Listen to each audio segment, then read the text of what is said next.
Hello everybody. Organization and management of educational programs for children with special needs. Today under this we are going to deal with the topic the shifting models of disability. The objective of this lesson is to understand the shifting models of disability and to understand the education of children with disabilities in India. The shifting approaches to disability have translated into diverse policies and practices. The various models of disability impose differing responsibilities on the states in terms of action to be taken, and they suggest significant changes in the way disability is understood. The law, policies, programs, rights, instrument, they all reflect two primary approaches or discourses, that is disability as an individual pathology and as a social pathology. Four major identifiable formulations of disability are the charity model, the biocentric model, the functional model and the human rights model. The diverse approaches to disability can be traced in various definitions of disabilities, like the policies, the programs, the right instruments. They all reflect these different approaches and are associated discourses that treat disability either as an individual pathology or as a social pathology. So, the first of these two of these are the charity model and the biocentric model. They are chronically prior and reflect the ways disability has been framed historically in many cultures around the world. Both of these models follow individual pathology approach to disability. The later two models, the functional model of disability and the human rights model, which view disability as a social pathology, they have emerged in the recent decades because of the interventions by disabilities and the human rights activists and theorists. While the appearance of social pathology model is chronically more recent, all the four approaches are currently at play in the contemporary laws, policies and programs. So, let us first look at the first model, that is the charity model. The charity approach, it gave birth to the model of custodial care, causing extreme isolation and marginalization of the people with disabilities. Unfortunately, in some of the contemporary practices, the reflection of this model can still be traced.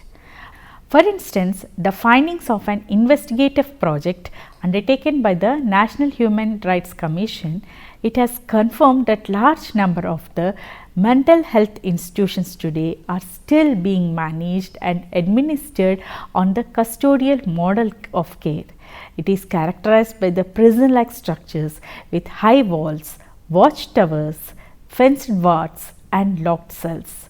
Driven largely by the emotive appeals of charity, this model treats the people with disabilities as helpless victims needing care and protection. The charity model shares many common features with the biocentric model.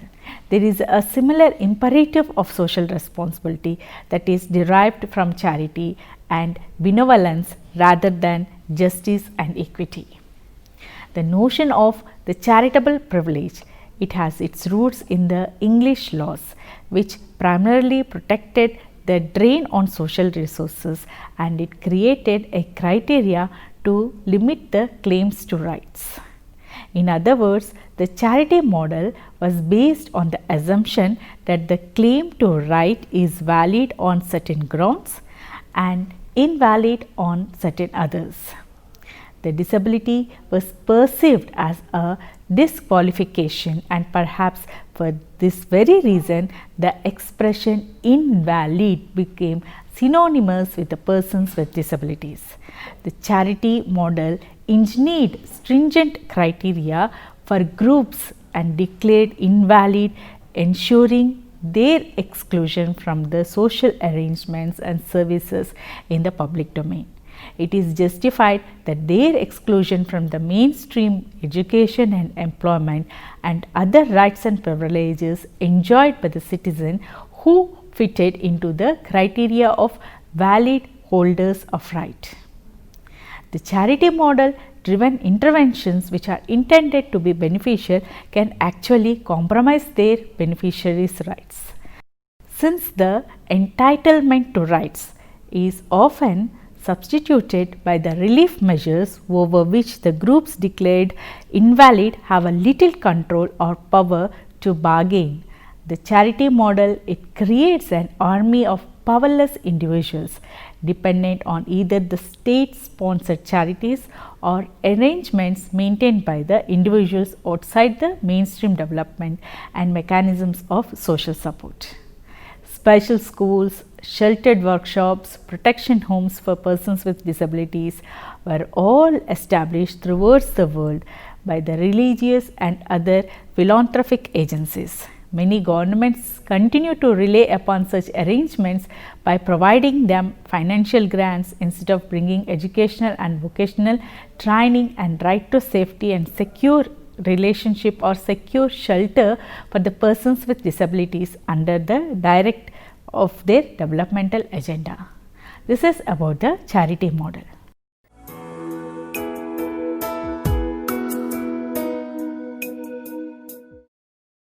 The contemporary biocentric model of disability regards disability as a medical or genetic condition.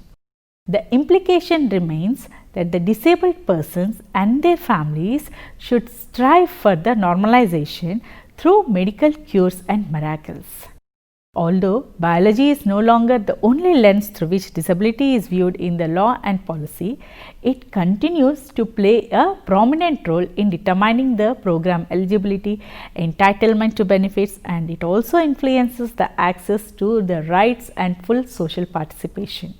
A critical analysis of the development of the charity and biocentric models suggests that they have grown out of the vested interests of professionals and the elite to keep the disabled not educable, or declare them as intellectually disabled children and keep them out of the mainstream school system, thus using the special schools as the safety valve for the mainstream schools. Inclusive education, it offers an opportunity to restructure the entire school system with particular references to the curriculum, pedagogy, assessment, and above all, the meaning of education. The biocentric approach to disability emphasizes the biological origin of the disabling conditions, and it focuses on the disease, disorder, physical or mental characteristics that is viewed as aberrant or abnormal, but which may be prevented or through the medical intervention. The aim of the intervention in this model are twofold. One is to prevent the disability, and the second is to bring the individual's embodied experiences in line with the conventional standards of normalcy.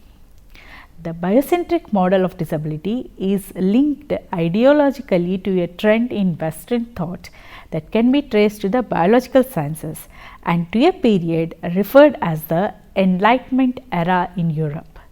In their struggle to have the apparent differences between the groups of people like the disabled and the non-disabled, the rich and the poor, the men and women, the Western people and the non-Western people, that is the Europeans of this period, they tend to reduce the social phenomena to their supposed natural biological roots.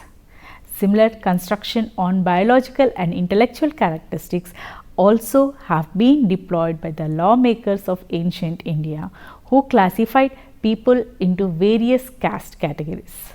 The scientists and philosophers were inclined to find the scientific justifications for the social inequality that fits into this mechanical world view basing on the natural laws and natural causes at the level of biology. On this basis, under the biocentric model, the persons with disabilities are positioned as abnormal in comparison to the established norms of the normal human being. In its harshest forms, the biocentric model, it treats disabled persons as undeserving and dangerous. This association of the disability with pathology and danger formed the rationale for the custodial model of care, which unfortunately continues still to dominate the current laws, policies and programs. This is about the biocentric model.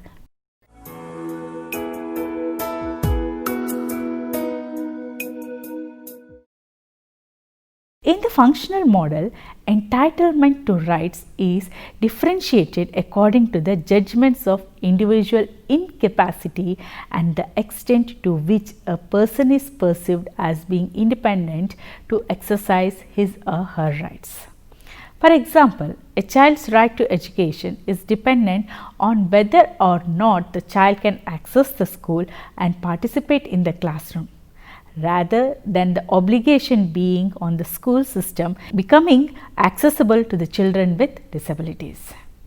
In the functional approach, the disabilities, the difficulties experienced by a person are seen as arising from a mismatch between the individual's biological condition and the functional capacities on one hand and the environment and situational factors on the other. In comparison to the biocentric model, which tries to prevent or cure the impairment, the functional model tends to treat the perceived incapacity of the disabled individual through the services, support systems, which are aimed at making the individual as functional as possible.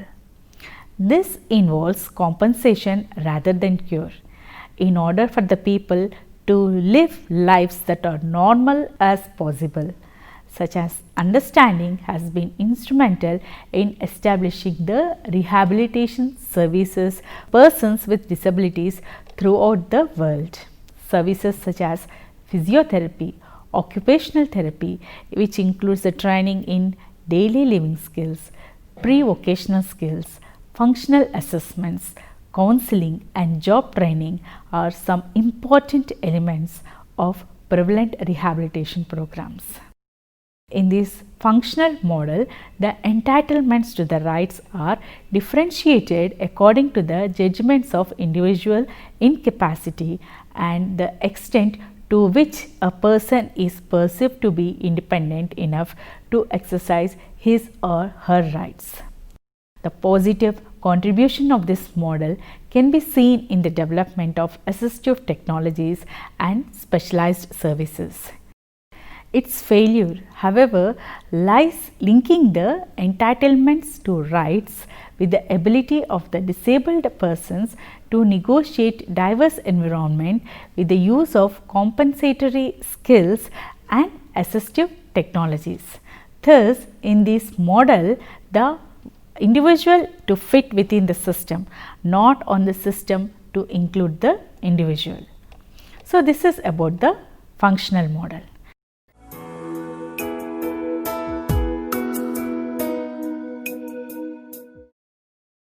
The human rights model positions disability as an important dimension of human culture, and it affirms that all human beings, irrespective of their disabilities, have certain rights which are inalienable.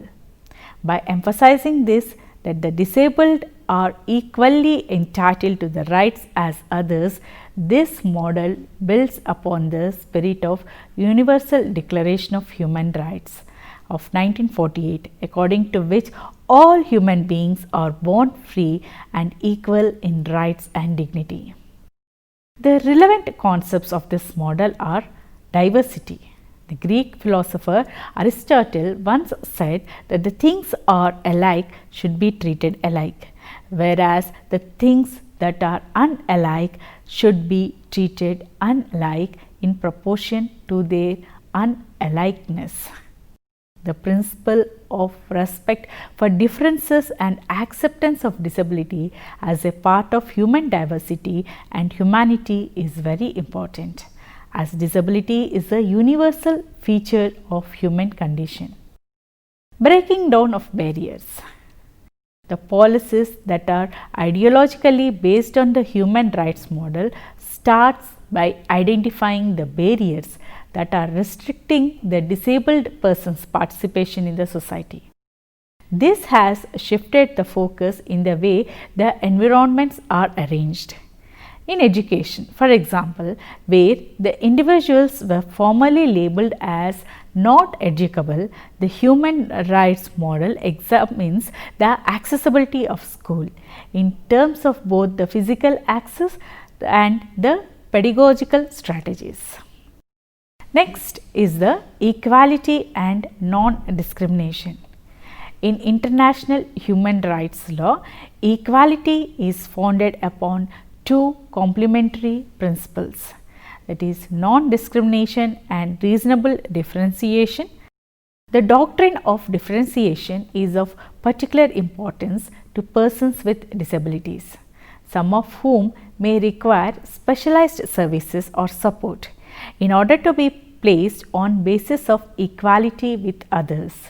The differences of treatment between the individuals are not discriminatory if they are based on reasonable and objective justification. Moreover, the equality not only implies preventing discrimination, but also goes beyond in remedifying the discrimination. Next is the reasonable accommodation. In reasonable accommodation, it requires that it is important to recognize that reasonable accommodation is a means by which the conditions of equal participation can be achieved, and it requires the burden of accommodation to be in proportion to the capacity of entity. In the draft, the Comprehensive and Integral International Convention on the Protection and Promotion of the Rights and Dignity of a Person with Disabilities, it states that reasonable accommodation has been defined as the introduction of necessary and appropriate measures to enable a person with disability fully to enjoy the fundamental rights and freedoms and to have access without prejudice to all structures, process, the public services, the goods, information and other system. The next is the accessibility. The United Nations Economic and Social Commission for Asia and Pacific has defined accessibility as the measure or conditions of things and services that can readily be reached or used at physical, visual, auditory and cognitive levels by people including those with disabilities. Next comes the equal participation and inclusion. By focusing on their inherent dignity of human being, the human rights model, it places the individuals at center stage in all the decisions affecting him or her. Thus, the human rights model respects the autonomy and the freedom of choice of the disabled and also ensures that they themselves prioritize the criteria for the support programs. It requires that the people with disabilities and other individuals and institutions fundamental to the society are enabled to gain the capacity for the free interaction and participation vital to an inclusive society.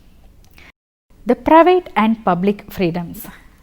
The human rights approach to disability, on one hand, it requires the state play an active role in enhancing the level of access to public freedoms, and other hand requires the enjoyment of the rights by persons with disabilities is not hampered by the third party actors in the private sphere.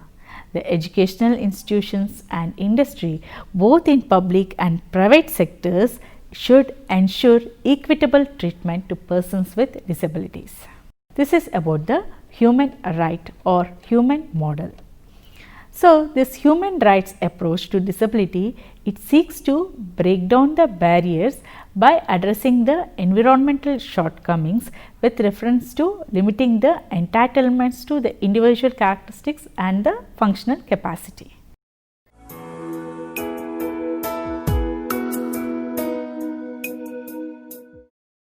in spite of all the efforts taken at various levels to include the children with disabilities in learning process, there are a number of factors that still hamper their progress and leaves them to fend for themselves. Many times, persons with disabilities are still not accepted by the society as equals and have to make a great effort to realize that even their most basic rights. The obstacles in the path of the development are overcome by the struggle and hard work on the part of the disabled themselves and by the others who advocate on their behalf. Let us look at some of the challenges. The challenge of poverty associated with disability. India is the world's second most populated country. Despite the impressive gains in the last few decades, India still has more than 260 million people living in poverty. A large number of children with disabilities live in families with income level significantly below the poverty line. While the disability causes poverty, it is also possible that in a country like India, poverty can also cause disability. The combination of poverty and disability results in a condition of simultaneous deprivation. This is a syndrome that sets up a barrier to the participation of the person with disabilities in normal routines and activities of the community, including the regular schooling. Next comes the challenge of modifying deeply held attitude.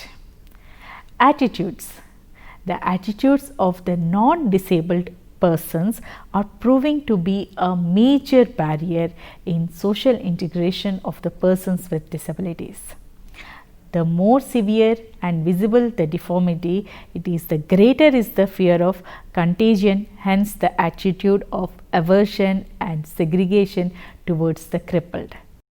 Such attitudes, reinforced by the religious institutions, may militate against any attempts to include the students with disabilities into the regular schools. So, the next challenge is building awareness about the provisions. The people, including the parents and the school personnel, are largely unaware of the full intent of the recent legislations passed by the Indian Parliament. A large number of the school personnel are also not aware of the funding available to include the students with disabilities in their regular schools. Unless the people, especially the parents of children with disabilities and the school personnel, are made knowledgeable about the various provisions enshrined in the Act, the central and the state government commitment made to disseminate the information about the Persons with Disabilities Act to the parents, to the government officials and the non-government organization, they have been extremely limited in coverage. The next challenge is the challenge of providing adequate levels of training to the key stakeholders. The majority of school personnel in India are not trained to design and implement the educational programs for students with disabilities in regular schools.